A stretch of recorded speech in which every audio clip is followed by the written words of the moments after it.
I'm going to show you the 2-axis low-cost indexing fixture that I was talking about, which is right here.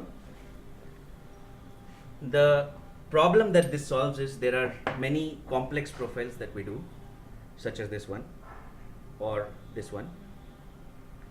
And the thing about the milling machine, which I was talking about earlier, is that the tool is always vertical. So if I want to do this, that's okay, but if I want to do this part, I have to rotate the part so that the end mill can attack this part. Or say for example I'm doing this one, which is at an angle, or this hole which is at 2 angles, compound angle, then I would have to rotate it.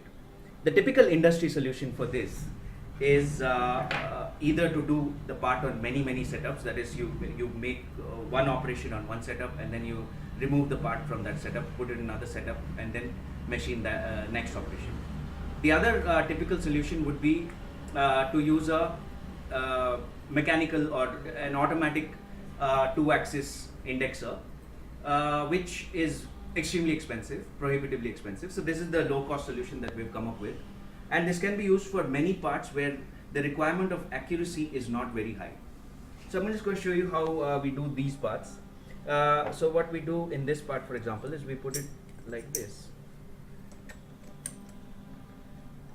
onto this.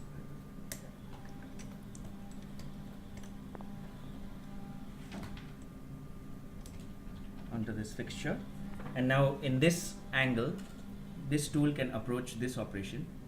But if I want to, say for example, I want to attack this face, then what I would do is I would just remove this pin, and now the end mill can do this operation. And say for example that I wanted to do this hole,